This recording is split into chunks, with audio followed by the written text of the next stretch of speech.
Little British politicians want their cake and eat it, unaware of the global political mesh.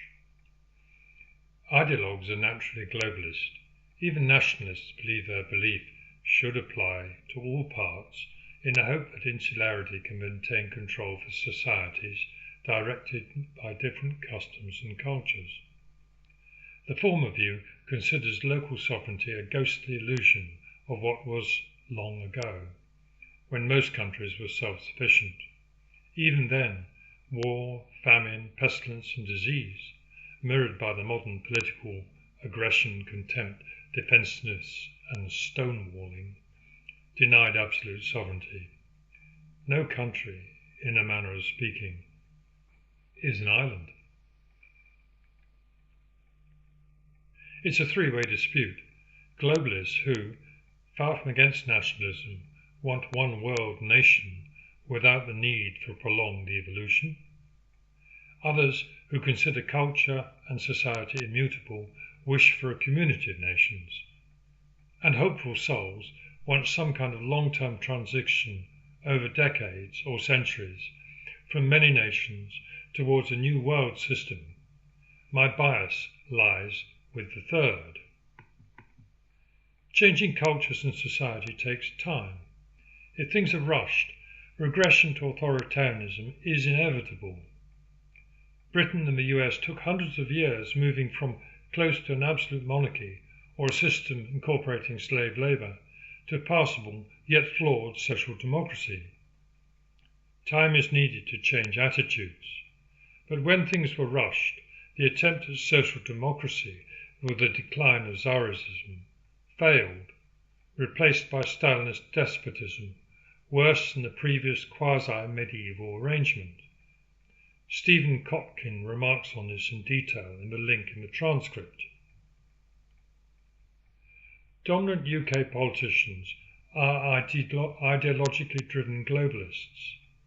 In their hearts, they believe that when international money to pay for bulging unproductive population dries up, the answer will be siege economy, as proposed by Anthony Wedgwood Benn in the doomed late 1970s Labour government, when it came close to literally running out of money. In a strange, close to surreal cake and eat it attitude, they believe the UK could go on selling what little we have, blocking imports while printing money, but preventing catastrophic inflation by the simple, or should I say simplistic, device of price controls. There's something Groundhog Day to such primitive politics, as if the Soviet Union had not tried it all before, and in the inevitable economic implosion that followed, despite massive natural resources and no small degree of technical, cultural and social potential. Elon Musk is now the world's richest man, with assets worth more than $1 trillion. And he's changed politics, much to the dislike of little Britishers in Westminster. They keenly promote unhindered immigration, welcoming the rest of the world into the UK. Meanwhile, those who intuitively understand that a multi-society country necessary to accommodate multiculturalism is impossible are condemned as inhuman, intent on cruel discrimination on the grounds of immutable characteristics. No doubt a few are so inclined. Doubtless the majority are not. Interestingly, such condemnations do not focus on anti-multi-societism, a world as ugly as it is impossible, or anti-multiculturalism, which are the real problems.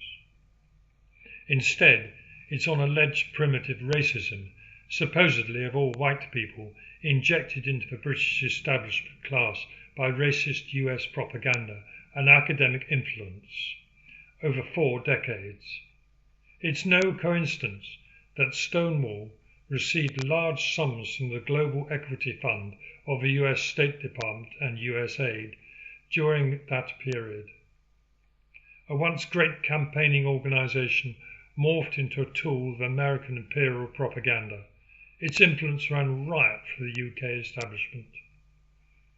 Ironically, Labour politicians complaining about Musk with his ex-social platform and support for Restore interfering with UK politics are unaware that their globalist anti-nationalist stance implies the inevitable rise of international or global politics, once limited to affairs between nations, but now increasingly becoming a global political mesh.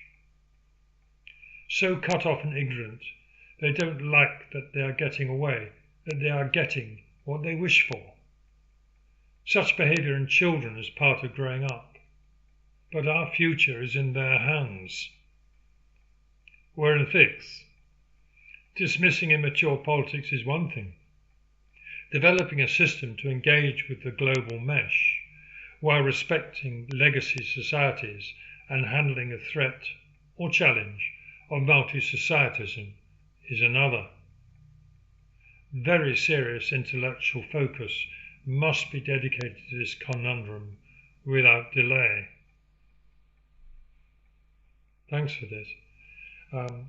It is something which is a growing problem, and events are hurtling towards us like an express train, and yet it seems that most modern politicians blithely think it's business as usual, hypocrisy as usual, and, in too many cases, feathering their nests as usual. We can't let this go on. It is close to getting out of control. And the same as in many things, a tiny issue or pinprick can cause disastrous consequences. We're at the stage now where, rather like that apocryphal story of the small boy saving a large chunk of Holland by putting his hand on a leak in a dike and stopping what was just a small leak turning into a major breach. They're not bothering to even put their hand close to it, and the trickle is coming out.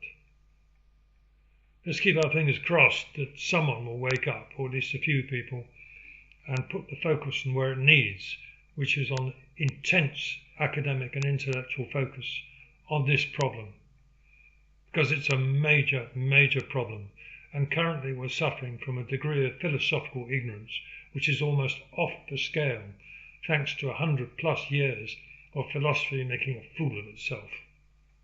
It's a vital subject, and they've been busily undermining the foundations of civilization because philosophy is there to keep them maintained, but instead it's turned itself into a laughing stock.